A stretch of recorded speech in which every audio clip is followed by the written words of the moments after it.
Hi all, അസ്സാം വലൈക്കും. Welcome back my YouTube channel. ഇപ്പോൾ എന്തെല്ലാം എല്ലാവർക്കും സുഖമാണെന്ന് കരുതുന്നു.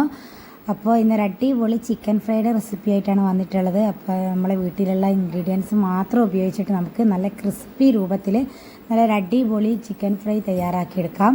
അപ്പം എല്ലാവരും ഉണ്ടാക്കി നോക്കി ഇഷ്ടപ്പെട്ടതിന് ഫീഡ്ബാക്ക് അറിയിക്കാൻ മറക്കരുത്. സബ്സ്ക്രൈബ് ചെയ്ത് സപ്പോർട്ട് ചെയ്യുക. ഒരു ലൈക്കെങ്കിലും ചെയ്ത് സപ്പോർട്ട് ചെയ്യണം കേട്ടോ. അപ്പോൾ നമുക്ക് അതിലേക്ക് ആവശ്യമുള്ള എന്താണെന്നുള്ളത് നോക്കാം. അപ്പോൾ നമ്മൾ ആവശ്യത്തിനുള്ള ചിക്കൻ എടുക്കുക. നമുക്ക് എത്രയാണോ ചിക്കൻ വേണ്ടത്, നമുക്ക് അതിലേക്ക് എത്രയാണ് ചിക്കൻ വേണ്ടത് അതിലേക്ക് ചിക്കൻ എടുക്കുക. ആവശ്യമുള്ള ചിക്കൻ അതിലേക്ക് നമ്മൾ അര ടീസ്പൂൺ മഞ്ഞൾപ്പൊടി, പിന്നെ 2 ടീസ്പൂൺ മുളക് പൊടി, ഒരു അര ടീസ്പൂൺ ഗരം മസാലപ്പൊടി, പിന്നെ അര ടീസ്പൂൺ ചിക്കൻ മസാലപ്പൊടി, പിന്നെ അര ടീസ്പൂൺ ജീരകത്തിൻ്റെ പൊടി ചേർത്ത് കൊടുക്കുക. പിന്നെ 1 ടീസ്പൂൺ കോൺഫ്ലവറിൻ്റെ പൊടി ചേർത്തിട്ട് ഒരു ചെറുനാരങ്ങയുടെ ഫുള്ള് നീരും നമ്മൾ അതിലേക്ക് ചേർത്ത് കൊടുത്ത് നന്നായിട്ട് ആവശ്യത്തിനുള്ള ഉപ്പും കൂടി ചേർത്തിട്ട് നന്നായിട്ട് മിക്സാക്കി എടുക്കുക കേട്ടോ. അപ്പോൾ നല്ല അടിപൊളിയായിട്ട് കൈവച്ചിട്ട് നല്ലോണം പ്രസ് ചെയ്തിട്ട് മിക്സാക്കി എടുക്കുക. അപ്പോൾ നമ്മൾ ചിക്കൻ എടുക്കുന്ന സമയത്ത് തീരെ ചിക്കനിൽ വെള്ളമൊന്നും ഉണ്ടാകണ്ട. വെള്ളം ഉണ്ടാകുമ്പോൾ നമ്മൾ വെള്ളം അധികമായി പോരെ ചിക്കനിൽ നമ്മൾ ചെറുനാരങ്ങയുടെ നീരൊക്കെ കൂട്ടി മിക്സാക്കുന്നല്ലേ. അപ്പോൾ നന്നായിട്ട് കൈ കൊണ്ട് നല്ലോണം എല്ലാ സ്ഥലത്തെത്തുന്ന രീതിക്ക് പ്രസ്സാക്കി കൊടുക്കുക. പിന്നെ 1 ടേബിൾ സ്പൂൺ ഇഞ്ചി വെളുത്തുള്ളിൻ്റെ പേസ്റ്റും കൂടി ചേർത്ത് കൊടുക്കണേ. അപ്പം നന്നായിട്ട് മിക്സ് ചെയ്ത് കൊടുക്കുക. അതായത് നല്ലോണം കൈവച്ചിട്ട് ആവശ്യത്തിന് ഉപ്പൊക്കെ ചേർത്തിട്ട് നല്ല അടിപൊളിയായിട്ട് നമ്മൾ ചിക്കൻ എല്ലാ ഭാഗത്തും മസാല കോട്ട് ചെയ്തെടുക്കുക. അതായത് നല്ലോണം കൈവച്ച് നല്ലോണം പ്രസ്സാക്കി കുഴച്ചാൽ മതി കേട്ടോ. അപ്പോൾ നമ്മൾ ജീരകത്തിൻ്റെ പൊടി എന്തായാലും ചേർക്കാൻ മടക്കരുത് കേട്ടോ. നല്ലൊരു ഫ്ലേവറാണ് ചിക്കൻ പൊരിച്ചതിൽ. ജീരകത്തിൻ്റെ പൗഡർ ചേർത്ത് കൊടുത്താൽ ഒരു അര ടീസ്പൂണ് ജീരകത്തിൻ്റെ പൊടി ചേർത്ത് കൊടുത്താൽ മതി കേട്ടോ. അപ്പോൾ എന്താക്കുക, നന്നായിട്ട് നമ്മളിതപ്പോൾ ഉപ്പൊക്കെ ചേർത്ത് നല്ലോണം പ്രസ്സാക്കിയിട്ട് ഞാൻ പറഞ്ഞ പോലെ തന്നെ നാരങ്ങ നീരും മസാലകളും എല്ലാം കൂടി ചിക്കൻ എല്ലാ ഭാഗത്തും നല്ലോണം കോട്ടാക്കി എടുക്കുക. നന്നായിട്ട് നമ്മൾ നല്ലോണം പ്രസ്സാക്കി കുഴക്കുന്ന സമയത്ത് തന്നെ നല്ല സ്മെല്ലൊക്കെ വരും കേട്ടോ. അപ്പോൾ നമ്മളെന്താക്കുക, അതിലേക്ക് നല്ല പ്രസ്സാക്കിയിട്ട് ഇത് കുഴക്കട്ടെ.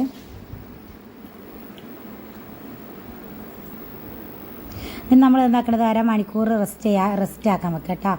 അതെന്തായാലും മസ്റ്റാണ്. എന്തായാലും ഒരു കുറച്ച് നേരം ഒരു 1/4 മണിക്കൂർ നല്ലോണം ഇത് കുഴച്ച് വെച്ചതിന് ശേഷം റെസ്റ്റ് ആക്കാൻ വേണ്ടി വെക്കുക. എന്നാൽ കറക്റ്റ് ഉപ്പൊക്കെ നല്ലോണം ചിക്കൻ്റെ ഉള്ളിലേക്ക് നല്ലോണം കടന്നിട്ട് നല്ലോണം ഉണ്ടായിട്ടുണ്ടാവും. അപ്പോൾ റെസ്റ്റൊക്കെ ആക്കിയതിന് ശേഷം ഞാനിതപ്പോൾ ഒരു പാൻ അടുപ്പത്ത് വെച്ചിട്ടുണ്ട്. ഞാനൊരു 3/4 മണിക്കൂർ റെസ്റ്റ് ആക്കി വെച്ചിട്ടുണ്ട് കേട്ടോ. എന്നിട്ടിപ്പോൾ ഞാൻ പാൻ അടുപ്പത്ത് ചൂടാക്കാൻ വെച്ചിട്ട് അതിലേക്ക് നമ്മൾ ഒരു 3 4 ടേബിൾ സ്പൂണ് ചിക്കൻ വെളിച്ചെണ്ണ ചേർത്ത് കൊടുക്കുക കേട്ടോ. അപ്പോൾ ചിക്കൻ നന്നായിട്ട് മുങ്ങുന്ന ഭാഗത്തിൽ വേണം കേട്ടോ ചിക്കൻ വെളിച്ചെണ്ണ ചേർത്ത് കൊടുക്കാൻ. ഒരു പകുതി കണക്കിൽ മുങ്ങുന്ന കണക്കിൽ ചിക്കൻ വെളിച്ചെണ്ണ ചേർത്ത് കൊടുക്കുക. പിന്നെ അതിലേക്ക് നമ്മൾ വെളിച്ചെണ്ണ ചൂടാകുന്ന സമയത്ത് നല്ലോണം ഒരു രണ്ട് കൊന്ത് കറിവേപ്പില മുഴുവനായിട്ട് അതിലേക്ക് ചേർത്ത് കൊടുക്കുക. അപ്പോൾ തന്നെ നമ്മളെ വെളിച്ചെണ്ണേൻ്റെ സ്മെല്ലൊക്കെ മാറി വേറൊരു സ്മെല്ലാവും. അപ്പോൾ നമ്മൾ അതിലേക്കാണ് ചിക്കൻ ഇടുന്നതെങ്കിൽ നല്ല അടിപൊളി ചിക്കൻ്റെ അതിലേക്ക് നല്ല കറിവേപ്പിലൻ്റെ സ്മെല്ലൊക്കെ ആയിട്ട് വരുന്നതാണ് കേട്ടോ. അപ്പോൾ ഇതാ നമ്മൾ നല്ലോണം വെളിച്ചെണ്ണയൊക്കെ നന്നായിട്ട് ചൂടായിട്ടുണ്ട് കേട്ടോ. അപ്പോൾ അതിലേക്ക് നമ്മൾ ചേർത്ത് കൊടുക്കാൻ വന്ന കറിവേപ്പിലാണ്.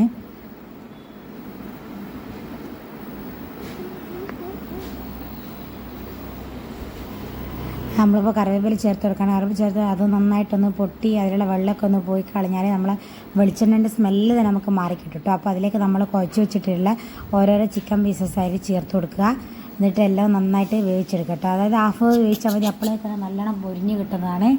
അപ്പോൾ എന്തായാലും ഹാഫ് ആയിട്ട് നമുക്കത് ചിക്കൻ നന്നായിട്ട് വേവിച്ചെടുക്കുക കേട്ടോ. അപ്പോൾ എല്ലാവരും എന്തായാലും ഉണ്ടാക്കി നോക്കുക. നമ്മളെ വീട്ടിലുള്ള ഇൻഗ്രീഡിയൻസ് മാത്രം ഉപയോഗിച്ചിട്ട് ഉണ്ടാക്കുന്നതാണ്. അപ്പോൾ എല്ലാവരും ഒന്ന് മസ്റ്റായി ഉണ്ടാക്കി നോക്കുക. എന്നിട്ട് അതിൻ്റെ ഫീഡ്ബാക്ക് അറിയിക്കുക കേട്ടോ. എന്നിട്ട് നമ്മൾ 2 ഭാഗം അങ്ങോട്ടും ഇങ്ങോട്ടും മറിച്ചിട്ടിട്ട് വേവിച്ചെടുക്കുക കേട്ടോ.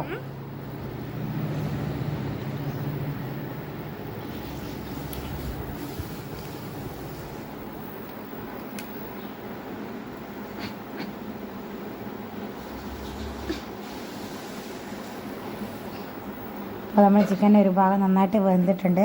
എന്നിട്ട് നമുക്ക് തിരിച്ചിട്ട് കൊടുക്കാം.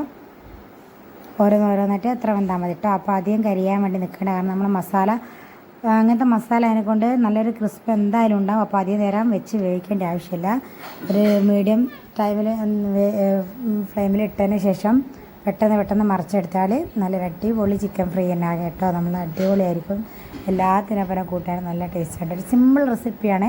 അപ്പോൾ എന്താക്കുക, എല്ലാവരും ഇത് കണ്ടിട്ട് ഇഷ്ടപ്പെട്ടാൽ ഉണ്ടാക്കി നോക്കണം. മസ്റ്റായിട്ട് നിങ്ങൾ ചിക്കൻ പൊരിക്കുന്നവരാണെന്ന് അറിയാം, എന്നാലും ഇതുപോലെ ഒന്ന് ഉണ്ടാക്കി നോക്കുക. എന്നിട്ട് അതിൻ്റെ ഫീഡ്ബാക്ക് അറിയിക്കാൻ മറക്കരുത് കേട്ടോ. നമ്മൾ ചിക്കനൊക്കെ നന്നായിട്ട് പൊരിഞ്ഞ് വന്നിട്ടുണ്ട്. അപ്പോൾ നമുക്കിത് മറ്റൊരു പാത്രത്തിലേക്ക് സെർവ് ചെയ്യാം.